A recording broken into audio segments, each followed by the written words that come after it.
नमस्कार साथियों। उत्तर प्रदेश माध्यमिक शिक्षा सेवा चयन बोर्ड प्रयागराज टीचर की वैकेंसी है। विज्ञापन संख्या 1/2022। साथियों, इसी तरह की आगे भी नोटिफिकेशन देखने के लिए आप चैनल को सब्सक्राइब जरूर कर लें। Channel name ASL Roy subscribe कर लें, जिससे आपको सारी नोटिफिकेशन मिलती रहे और समय समय पे जितनी भर्ती हो, एग्जामिनेशन हो या फिर कुछ और GK GS हो, इस सब की नॉलेज आपको मिलती रहे।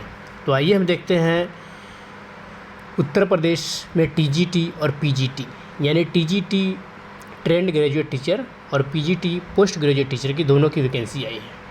तो सबसे पहले हम देखते हैं TGT ट्रेंड ग्रेजुएट टीचर की वैकेंसी। इसमें क्वालिफिकेशन क्या है और क्या क्या है, इसमें सारे आप देख सकते हैं। विज्ञापन संख्या 1/2022। प्रशिक्षित स्नातक शिक्षक। ऑनलाइन आवेदन पंजीकरण रजिस्ट्रेशन की तिथि स्टार्ट होगा 9 जून से स्टार्ट होने वाली है और शुल्क यानी कि जो फ़ी जो होती है 9 जून से स्टार्ट होगी और पंजीकरण रजिस्ट्रेशन की अंतिम तिथि 3 जुलाई है और फ़ी जमा करने की अंतिम तिथि 6 जुलाई है और फॉर्म सबमिशन की तिथि 9 जुलाई। यानी कुल मिला के 9 जून से स्टार्ट होगा, 9 जुलाई तक सारे ख़त्म कर देना। यानी कि 6 जुलाई तक आप फ़ी जमा कर सकते हैं और 9 जुलाई तक आप फॉर्म को सबमिट कर सकते हैं। इतना आप समझ गए होंगे। आइए देखते हैं। यानी कि इसमें कुल मिला के 3,539 पद हैं, जो बालक बालिका वर्ग सभी के लिए अलग अलग यानी कि वैकेंसी हैं। तो आगे महत्वपूर्ण निर्देश। अभ्यर्थियों द्वारा चयन बोर्ड की वेबसाइट www.upssb.org पर ऑनलाइन आवेदन किया जाएगा। यानी कोई भी दिक्कत हो तो फिर इस वेबसाइट को ओपन करके आप देख सकते हैं। Website www.upssb.org। इसी के माध्यम से आपको फॉर्म ऑनलाइन अप्लाई करनी है। आइए देखते हैं डिटेल। प्रशिक्षित स्नातक शिक्षक संवर्ग के प्रत्येक विषय के सापेक्ष एक ही आवेदन स्वीकार किया जाएगा। ये गलती नहीं करना है, आपको 2 आवेदन नहीं करना है, एक ही आवेदन कर सकते हैं। यद्यपि एक से अधिक विषय में पृथक पृथक आवेदन यानी कि अलग अलग एक विषय में अलग अलग आवेदन कर सकते हैं। विज्ञापित पदों की संख्या घट या बढ़ भी सकती है। आगे देखते हैं।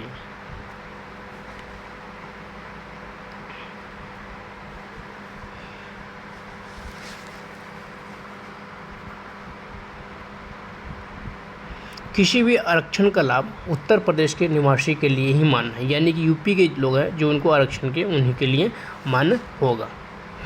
EWS कैटेगरी को 10% आरक्षण दिया गया है। अभ्यर्थी प्रत्येक प्रकार से पूर्ण आवेदन इसके सापेक्ष शुल्क जमा करने के बाद आवेदन सबमिट करने का अंतिम तिथि, जिसे आपको पहले बता दिया गया है, 9 जुलाई 2022 तक ही है। इसके पश्चात आवेदन पर कोई विचार नहीं किया जाएगा। आवेदन हार्ड कॉपी बोर्ड को नहीं भेजना है, बस ऑनलाइन कर देना होगा।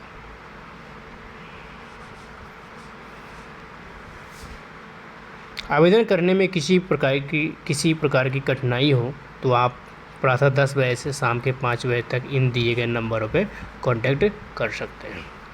आपको इसमें कोई परेशानी हो फॉर्म अप्लाई करने में तो आप मेरे कमेंट सेक्शन में जाकर कमेंट भी कर सकते हैं। ऑनलाइन आवेदन करने हेतु सर्वप्रथम अभ्यर्थी को चयन बोर्ड की वेबसाइट पर प्रदर्शित लिंक परीक्षा 2022 के लिए ऑनलाइन आवेदन पर जाकर क्लिक करना होगा। यहाँ अभ्यर्थियों को ऑल नोटिफिकेशन एडवर्टाइजमेंट डिटेल्स मिल जाएंगे। आप देख सकते हैं। इसमें आपकी फॉर्म अप्लाई करते समय कभी भी ध्यान रखना है ईमेल आईडी और मोबाइल नंबर खुद की हो, जिससे आपको हमेशा नोटिफिकेशन मिलती रहे। फर्स्ट में कैंडिडेट 3 चरणों में किया जाएगा रजिस्ट्रेशन। 3 चरणों में मतलब कंप्लीट होगा फॉर्म। फर्स्ट में कैंडिडेट रजिस्ट्रेशन, उसके बाद फ़ी पेमेंट, उसके बाद फॉर्म सबमिशन, ये लास्ट स्टेज है।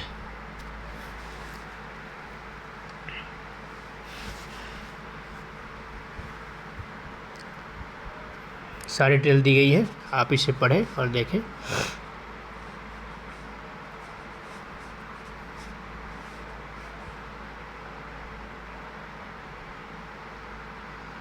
आप किसी भी तरह से पेमेंट कर सकते हैं, net banking, card payment, other payment mode, सब में पेमेंट कर सकते हैं।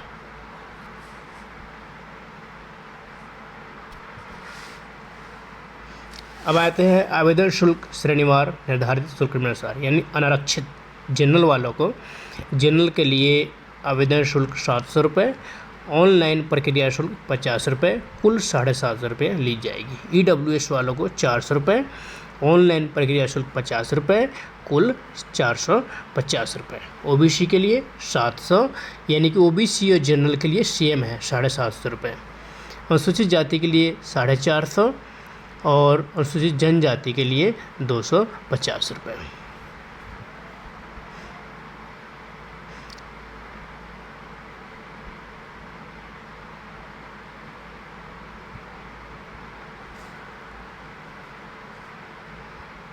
अब आगे देखते हैं तीसरा चरण। इसमें आपको ये कन्फ्यूजन हो सकता है कि स्वतंत्रता संग्राम सेनानी आश्रित, भूतपूर्व सैनिक, महिला आयोग, महिला के, ये सब के अलग अलग दिया गया है। यानी क्रमांक 1 से 5 तक उल्लिखित उनकी मूल श्रेणी के अनुसार, उनकी मूल श्रेणी के जो अनुसार है 1 से 5 तक, उसके अनुसार आपको इन लोगों को पेमेंट ली जाएगी। और विकलांग को मूल श्रेणी के निर्धारित शुल्क के आधे। विकलांग जो है आप जिस में है, यानी कि अगर विकलांग अगर OBC में है तो आपकी फ़ी कितनी हो जाएगी, OBC 750 है तो आपको देने होंगे 375 रुपये, यानी कि आधे भुगतान देने होंगे। इस तरह से आपको देने हैं। और महिला, भूतपूर्व सैनिक, स्वतंत्रता सेनानी, ये सब के उसी के अनुसार ऊपर दिए गए उसी के अनुसार फ़ी पेमेंट करने हैं। अब थर्ड स्टेज में फ़ोटो अपलोड करने हैं और सिग्नेचर अपलोड करने हैं। उसके बाद JPG फॉर्मेट में फ़ोटो अपलोड करने हैं, सिग्नेचर अपलोड करने हैं। उसके बाद फॉर्म क्लियर हो जाएगा। आप अपने मोबाइल फ़ोन से भी फॉर्म अप्लाई कर सकते हैं। अब कितनी कुल वैकेंसी कितनी है आइए देखते हैं।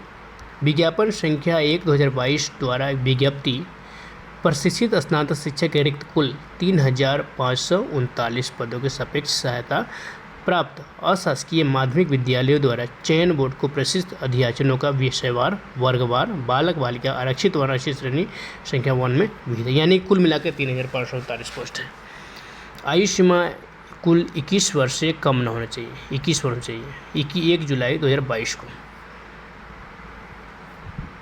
शैक्षणिक योग्यता, अध्यापक के किसी पद पर नियुक्ति के लिए अभ्यर्थी को इंटरमीडिएट शिक्षा अधिनियम 1921 के अधीन बनाई गई विनियमावली के अध्ययन के, यानी 2 के विनियम 1 में विनिष्ट अर्थ आया होने चाहिए। यानी कि इसमें कोई वैकेंसी दी गई है, जो जिस वैकेंसी जो है इसमें शैक्षणिक योग्यता दी गई है, तो आप उसके अकॉर्डिंग इसमें डिटेल और आगे बता देते हैं, इसके अकॉर्डिंग आप फॉर्म अप्लाई कर सकते। इंटरमीडिएट है। वेतनमान, प्रशिक्षित स्नातक शिक्षक संवर्ग 44,900 से 1,42,400, ग्रेड पे 4600, ग्रेजुएट टीचर है। आरक्षण तो बता दिया गया आपको, सभी के लिए आरक्षण इसमें दिया गया है। आप डिटेल भरें, पढ़ सकते हैं। परीक्षा केंद्र कहाँ कहाँ होगी? सभी जनपद मुख्यालयों पर ही केंद्रों का निर्धारण किया जाएगा। अभ्यर्थियों को कोई भी परीक्षा केंद्र आवंटित किया जा सकता है। परीक्षा केंद्र, समय सारणी और अनुक्रमांक आदि की सूचना समय पर दी जाएगी।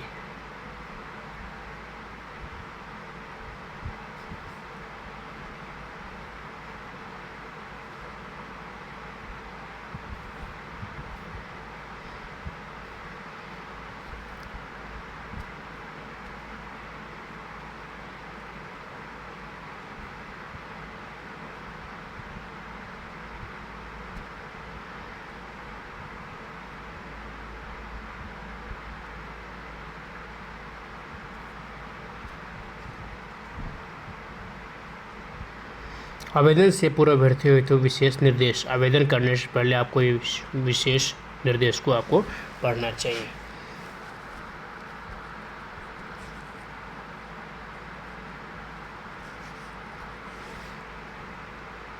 जाति प्रमाण पत्र, आवासीय प्रमाण पत्र, ये सब के दे दिया गया है। विकलांग के प्रमाण पत्र, जाति, आवासीय आपको अपलोड करने होंगे। विकलांगता प्रमाण पत्र भी अपलोड करने होंगे। खेल खिलाड़ी है, स्वतंत्रता सेनानी, सबके सर्टिफिकेट आपको अपलोड करना होगा। वैकेंसी डिटेल वाइज दिया गया है, किसमें कितनी वैकेंसी है ये सब दिखा दी गई है। हिंदी के लिए कितनी है, उर्दू के लिए कितनी है, सब दिखाया गया है। इसमें क्वालिफिकेशन क्या है, सब दिया गया है।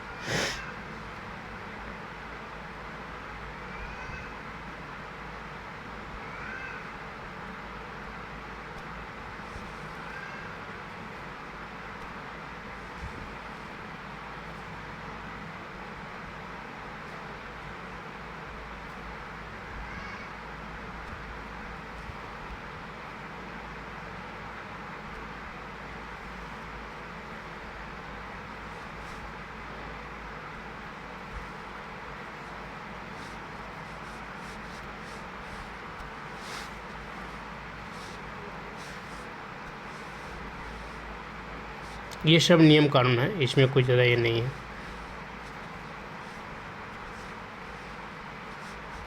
थैंक यू दोस्तों। चैनल नेम ASL राय सब्सक्राइब जरूर कर लें, जिससे आपको सारी नोटिफिकेशन मिलती रहे। Thank you.